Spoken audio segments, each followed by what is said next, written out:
Coming up on Jerusalem Dateline, Israel fires back in response to rockets from Gaza after a successful IDF raid on a terrorist cell. Benjamin Netanyahu begins the process of judicial reform. And Christian ministries and churches in Turkey standing with the millions of dispossessed. Plus, war refugees from Moldova and Odessa finally reuniting with families, making Aliyah, and finding a new home in Israel. All this and more coming up on this edition of Jerusalem Dateline. Hello and welcome to Jerusalem Dateline. I'm Chris Mitchell. In response to rocket fire from the Gaza Strip, Israeli fighter jets bombed a Gaza rocket factory and a maritime weapons storage facility. The exchange was preceded by a bloody IDF raid earlier in the week on a terrorist cell that resulted in the deaths of 6 known terrorists, 2 of whom were involved in the killing of an IDF soldier last October. Scores more Palestinians were injured in this latest raid. Prime Minister Benjamin Netanyahu praised the intelligence work behind the military action. I would like to praise the Shin Bet and Military Intelligence Division for the accurate intelligence and the fighters who acted bravely and calmly under fire. We will continue to act powerfully in all areas, near and far, to eliminate the efforts of our enemies to harm us. Whoever tries to harm us will pay. In the face of protests and criticism, Prime Minister Netanyahu is continuing with his judicial reform proposals. This week saw the first reading of a bill that would transform the selection process for judges, putting judicial appointments under full governmental control. It also would block the High Court from being able to veto legislation, a power it now has. The Prime Minister called for continuing dialogue over his proposed limitations on the Supreme Court. Let's talk, here and now, without preconditions or excuses, so together we can achieve a broad agreement for the good of all citizens of Israel. The bill will be brought before the Knesset 2 more times for a vote by the end of March. Well, Prime Minister Netanyahu spent the last several weeks holding secret meetings with top Israeli military leaders about a possible strike on Iran's nuclear facilities. According to Israel's Channel 12 News, the discussion centered on preparing Israel to act alone, if necessary, to stop Iran from obtaining a nuclear weapon. Israel has reportedly shared its plans with the United States. The news came after UN inspectors discovered uranium enriched to 84% purity in Iran's nuclear facilities, the highest ever found in the country. Uranium needs to be enriched at 90% purity to be used for a bomb. Iran acknowledged the report but says its nuclear program is for peaceful purposes. Well, the death toll from the massive earthquake that hit Turkey and Syria on February 6 now stands at more than 47,000. 43,000 are from Turkey alone. Bodies are still being pulled from the rubble of demolished buildings, especially in Hatay, where another earthquake struck the already battered province on Monday. Tens of thousands of families in both countries are living in the streets out of fear of another earthquake. Turkish officials say they're stepping up plans to house victims in tents and container homes. CBN's Brody Carter joins us now from Iskenderun, Turkey. Brody, what is it like on the ground after the third quake on Monday, and what are you sensing from the people? Well, Chris, many of the people are still mourning outside of the rubble. Buildings right behind me, you can see devastation reaching as far as the eye can see. So it would be sadness, it would be mourning, it would be fear running amok here in the streets as well. Many of the people we've talked to still can't go to sleep properly because they're just waiting for the next earthquake to hit. First one in Marash, then the second, and the third one in Hatay, as you had spoken of. And now it's making it difficult and causing a sense of urgency, a sense of an inopportunity to move forward. And this is going to be a wound on the people of Turkey for many years to come. So the difficulty of moving forward is not going to come easy. As we have spoken to many of the individuals, they just continue to cry out to God and to pray for their family who are still lost in the rubble. So as you speak now, nothing has changed. It is just destruction, as you can see, as far as the eye can see, and emotionally, it's just really hard to swallow. Brody, we know that Operation Blessing is there on the ground. What are they doing now in week 3 after the earthquakes? Yeah, week 3 after the earthquake, as you had mentioned, there have been 3, so the first and second hit, and then the third, so they continue to get knocked down. 2 steps forward and 1 step back, so they're entering into phase 2. Rescue and recovery has come to an end. Now it's cleanup and trying to get the supplies that they need to help the people of Turkey. Food, water, medicine, and housing. Now, tents will only last so long because of the sanitary issues, so now they're trying to find proper resources in Turkey to build temporary housing for these individuals that are safer and more sanitary than living inside of a tent, of which hundreds of thousands of people are doing all across the country in Turkey. So right now, Operation Blessing, 80 to 90% of what they're doing is feeding the mouths of these people here in Turkey. Yeah. And what is Operation Blessing's long-term plan right now? Well, that's a good question. They have a warehouse in Hatay, and they also have a facility that has been overtaken. Formerly, it was sort of a banquet hall, but it is now a place of refuge where people can sleep, they can cook hot meals, and they can bring in the resources that they need from that warehouse to that operation ground base, so to speak, in the villages of Hatay, and then serve the people who have seemingly been forgotten because this is such a widespread catastrophe. So their long-term plans, the next 6 weeks, they will continue to be on the ground in Turkey, getting those supplies that they need, distributing to the people. But as I had mentioned before, for 80 to 90% of their efforts, it's going to be feeding these people. Now, keep in mind, many of these family members, whenever they had woken up from the earthquake, left the house without shoes, without money, without anything. Now wandering the streets, wondering what to do next. Operation Blessing is also an opera place for people to go to seek refuge,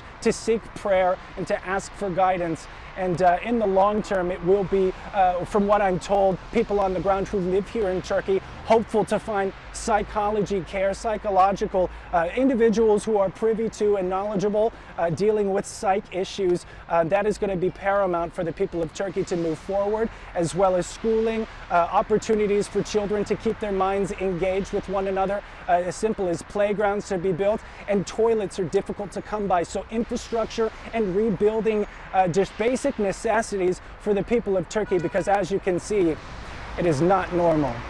Well, Brody Carter, thanks for being with us on the scene and sharing the good news that what Operation Blessing is doing. Thanks so much.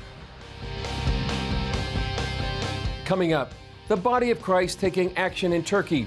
See how local Christians are stepping up to bring healing to a broken nation.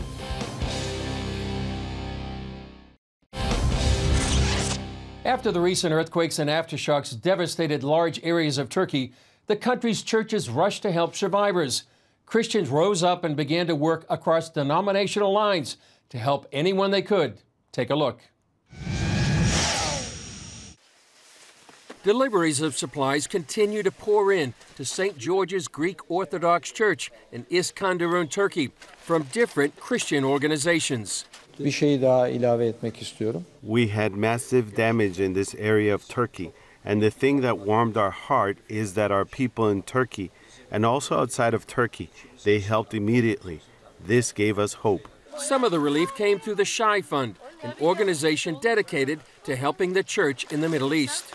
We are trying to gather as much as help we can to the people who just survived the earthquake, which are still in need. It's a moving reminder of how different parts of the church can work together. We delivered the stuff to the church. They're distributing to people because they know people better than us. And church unity became a major theme CBN News heard, even in the midst of devastation. It's amazing. I think that's one of the encouraging parts is that churches from different denominations, different backgrounds, are coming together like there is no divide and working together to do what needs to be done. The passage is that they'll know us by our love. I feel like this is exactly what that looks like, is the church being the church. Turksat 7 Senem Ekoner came here to document what happened to the church after the earthquake. Many of the church buildings are completely on the ground. They've lost, our brothers and sisters have lost their church buildings. The congregations, which is the body of Christ actually, spread everywhere as we speak. Some of them remain behind to help with the rescue efforts and distributing help, everything they can. And the whole church in the country has been utilizing help, sending help, people to just run to whoever is in need of help. And by praying... Eckner found a country in grief and a church in one accord. How God is actually showing himself in people, being Christ to one another, as the body of Christ, in unity, amazing unity, and just functioning together as his hands, as his feet, reaching out to people. So I've been seeing that. I've been trying to console. Words are not sufficient, of course, and it's time to just cry with them over their loss. And also just be Christ to people, that they're never alone and we're in this together, because you can't really completely detach yourself from what your fellow brothers and sisters and your country going through. St. George's Church survived. Many did not. So many churches were destroyed during the earthquake, including this one in Iskenderun, St. Nicholas Greek Orthodox Cathedral, built in 1870. Church is meaningful with people, so the church in itself is just a building. So if we want to feel love and be meaningful, we need people. Global Christian Relief is there to tell the story to the larger church body, especially in the U.S. It is critical, I think, for the church to be involved in. I think for us, it's one of those things where the media covers this for a short time, then it'll slip away, but we're really praying and trying to work to keep it in front of the church in America. So it's not just a short blast of giving and prayer, but it's an ongoing support for the believers here, but for everybody. After the earthquake, many looked to the church. We hear a lot of people just running to the church, not away from it, to ask for help. We're trying to be able to help people to believe there is another hope to survive, to go on with this life. Christ said he's the new life. We have to believe in the new life. Otherwise, we cannot go on under this situation, with this depression, with this everything is going really bad in this country right now. CBN News also talked with Tuma Selak, one of the only 4 Christian members of the Turkish parliament. And that is exactly what Christianity gives us. Christ told us, love your neighbors more than yourself. That's why we see, especially among Christians, how they really help each other, and that really gives me hope for the future. Many told CBN News, don't forget the church in Turkey. I want to say any Christians in the world, I would like to ask them really not to lose hope, and don't let us to lose hope.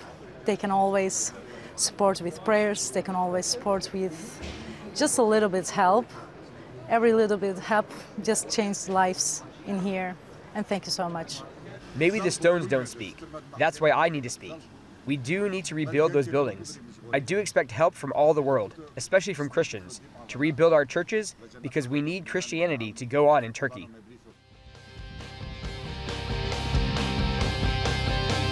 Up next, 1 year after the war in Ukraine began, Jews are still making their way to the Promised Land, just as the prophets foretold. This week marks the first anniversary of Russia's invasion of Ukraine.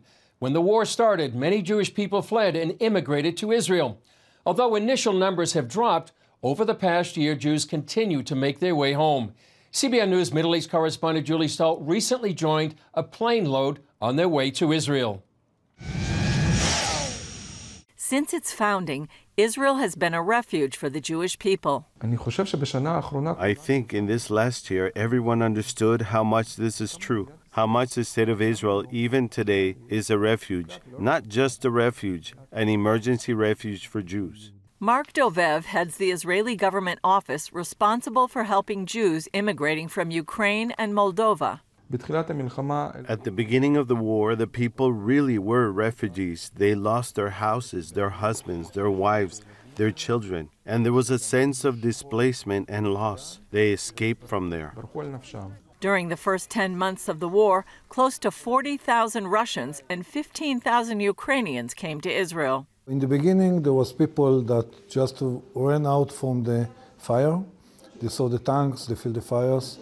They didn't know what is going to happen. There was a feeling that everything is going to fall down and Ukraine will be Russia in 5 days, and they just ran away. Benny Haddad is with the International Fellowship of Christians and Jews that helped about 5,000 Ukrainian refugees make the trip from Moldova. They have one packet with their documents, taking kids in their hands, no clothes, nothing at all, and we need to give them everything. This was the beginning.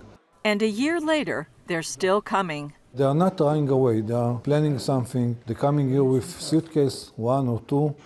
They cannot sell the homes or the cars. They have no money, but they have their things with them, and they have some plan where are we going to be in the beginning. They have some information. Still, it wasn't an easy decision. I have two countries, one country of my parents, of my family, and one of my soul. It's Israel and Ukraine. Katerina initially stayed to finish her degree in chemistry. Now she and her two cats are joining her parents and brother in Beersheba, Israel. On New Year's Eve, it was rocket missiles by Russians. Near my house, it was 100 meters. And my university, my alma mater, was bombed. It is no windows now, and it is no place to study to our students. Elena Shevchenko is leaving the chaos of war to be with her children and grandchildren. This whole year I haven't been able to come to my senses. When you stand in your own home and all the walls and windows are shaking and you don't understand what for, why this is happening. When our children, our neighbors in the village are dying and you don't understand the reason for it. Why is it so? For 76-year-old Lev Vikniansky, it will be like a family reunion because his wife, son, and daughter and their families are in Israel. It's been a year since I saw them, but before the war, I visited Israel 17 or 18 times. It's my second country. I couldn't leave what we had accumulated over the years. I needed to pass it on to somebody. We had a business, we had a home, we had cars. We had everything to live comfortably and visit Israel 5 times a year. 90 new immigrants and 7 pets from Ukraine and Russia arrived here on this flight from Chisinau, Moldova, chartered by the International Fellowship of Christians and Jews. Some couldn't come earlier because they had sick loved ones in Ukraine. My father died earlier, and then my grandpa was sick and bedridden. We wanted to go to Israel, but the doctors told us that he wouldn't survive the journey to get the medical treatment there. My mother left, and now we're going. Waiting at the airport in Chisinau, some had mixed emotions. Well, I'm happy because I'll see my family, my loved ones. My mother, my sisters, my sons, and granddaughters are already there. But at the same time, it's very sad for me because my wife stayed in Ukraine. Her mother is old. She is not able to leave for now. And on the other hand, my mother has been in Israel for 30 years already. She's almost 101. Some came from Russia. We are very happy to visit the historical homeland of my husband, to show our son the land of his forefathers. And then, on a blustery day, they were home. I made my decision about it just 10 days ago, and I'm here to support my son, year student of NALE program, and I'm happy to stay here, and I hope that in the future I'll be able to repay Israel for support, for kindness. Tears of joy that I came to my children, to see them, and that everything will go well here. I'm very happy that I made it here, to my homeland. I always feel good, especially when I come to my land, the land of my forefathers. That's why I can't feel bad. It may not be easy for these newcomers, but they have the assurance that they have come home, as the prophet Amos said, never to be uprooted again. Julie Stahl, CBN News, Chisinau, Moldova, and Ben Gurion Airport, Tel Aviv. Still ahead, they say a picture is worth 1,000 words. A special look at the destruction in Turkey through the lens of a talented photojournalist. Our team spent nearly 2 weeks in Turkey reporting on the devastating earthquakes that turned entire cities into mountains of concrete and dust. At times, words fail to describe the heartache, grief, and destruction we encountered. So here's a special look at what we saw through the eyes of CBN's own photojournalist, Mario Gonzalez.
Well, Mario captured the heart of what's happening now in Turkey. Please continue to pray for the people of Turkey and also Syria. Well, that's all for this edition of Jerusalem Dateline. Thanks for joining us. I'm Chris Mitchell. We'll see you next time on Jerusalem Dateline.